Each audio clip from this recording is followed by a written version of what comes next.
get so many more views if I just reviewed AirPods. how fucking easy this thing could be. Anime princess, man, that's all you need. You need the VTuber thing.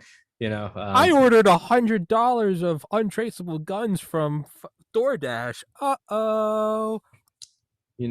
Wish.com suppressors, ladies and gentlemen. Red arrows. Fucking, I built a computer entirely out of Newegg parts. Like, gone emotional, gone wrong, prank gone wrong. Mom and dad, they're angry at me.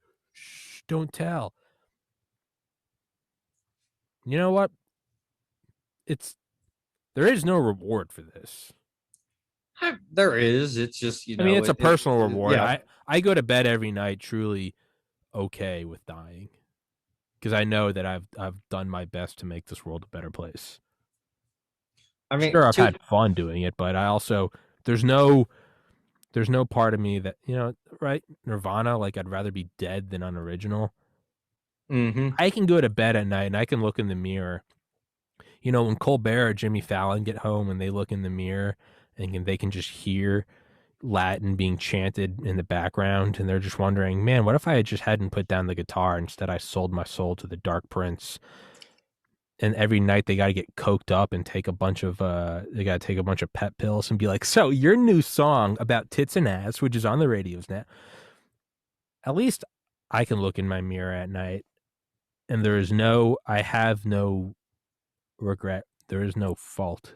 It's like today I talked about satanic ritual abuse. Can you imagine just being in Stephen Colbert's mind for like a day? Because I remember when he was actually fucking funny. Oh yeah, I watched him. I watched him in high school. And you could, and yeah, he probably had a lot of writers for him that helped him along the way.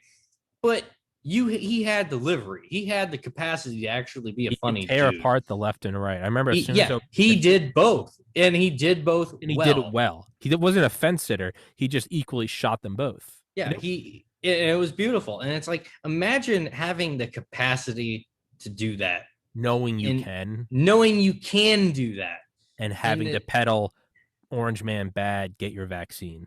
Yeah, that's a fate worse than death. And just stick your tongue up the butthole of like every celebrity that's doing their circuit, because that's got to be, because it's not even your show anymore. You just inherited some show from somebody else. The high priest died and went to the lake of fire, and you're the next in line to put on the robe made out of kid skin. That's a fate worse than death. To know. I remember as a conservative, I used to laugh my ass off at it. Yeah, exactly. It's one thing to be able to entertain a belief that's not your own. It's another thing to be able to laugh at yourself because this guy was so funny about, do we want, it's just like, like I could laugh as like a Republican at the time. Imagine, it's one thing to sell your soul. It'd be one thing if no one had ever heard of him before and he was just a guy that was plucked out of the street and sure, you're selling your soul. But the man had potential, real potential.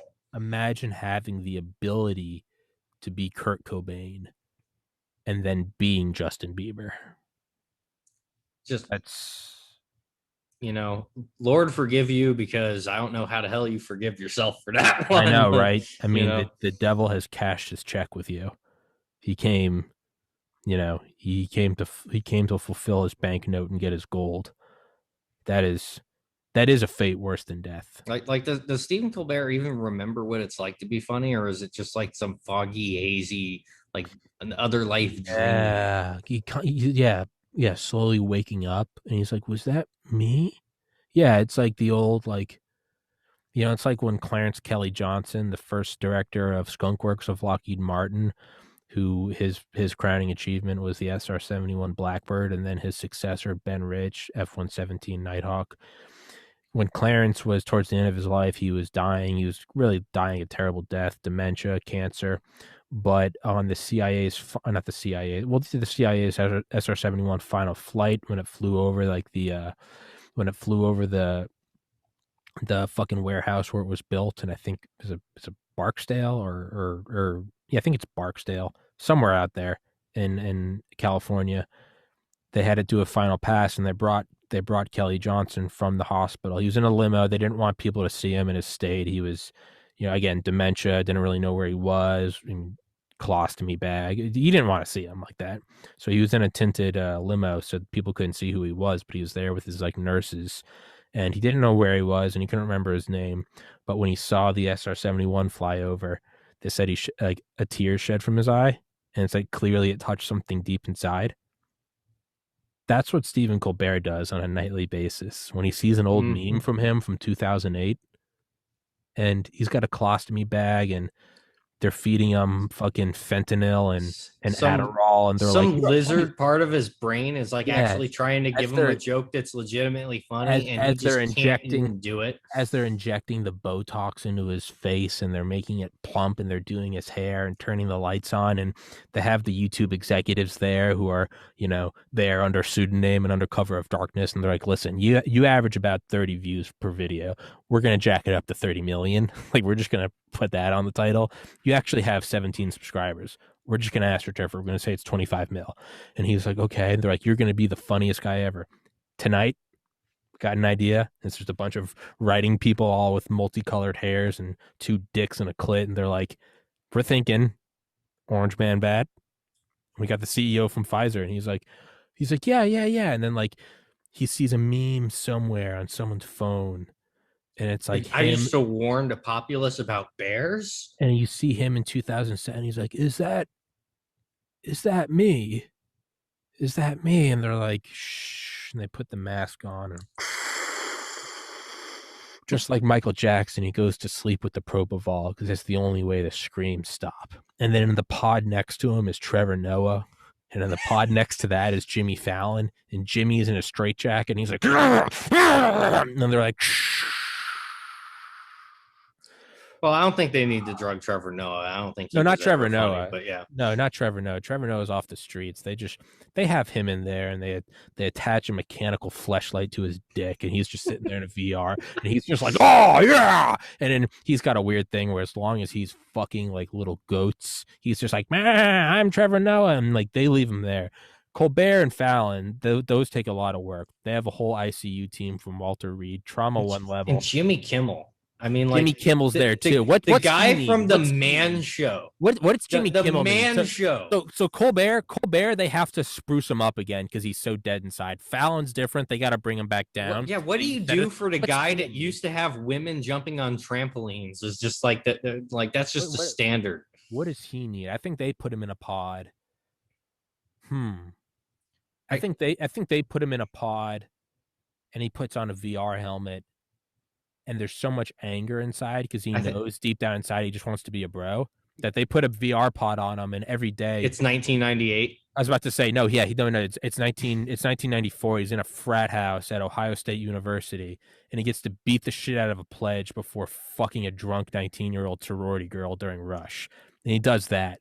And every morning he gets to initiate. Then they bury the body of a blue tinted pledge who died from an overdose of Admiral Nelson's.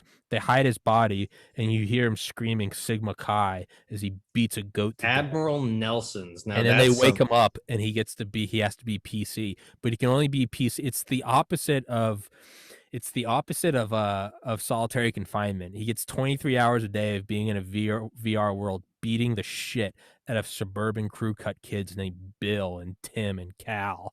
And then they bring him back for 1 hour a day. That's his 1 hour of recreation. He has to be politically correct. And he goes on stage and he cries about, there was a school shooting today, but in the back of his mind, it's just getting his dick hard, thinking about beating the shit out of a dead sorority girl as he fucks her with his brothers. That's exactly how I picture Kimmel, actually.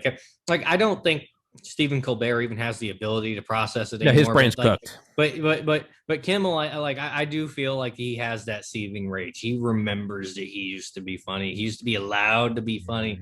He used to be allowed to host something called the Man Show. They drank beer and looked at tits, and they loved America. And here's the thing: can you imagine what he had to do to get forgiven for that?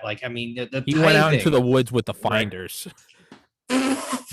That's what he I did. mean, yeah, The him and teletext was Kevin sent. The teletext was sent by him. He Kevin said, "Keep Spacey the showed kids up and he's moving." like, "Listen, all right, listen. I came out as gay just to get around this. I'm going to teach you how You to got to make go a this little work." deeper because he made the ultimate sin of drinking beer and loving tits.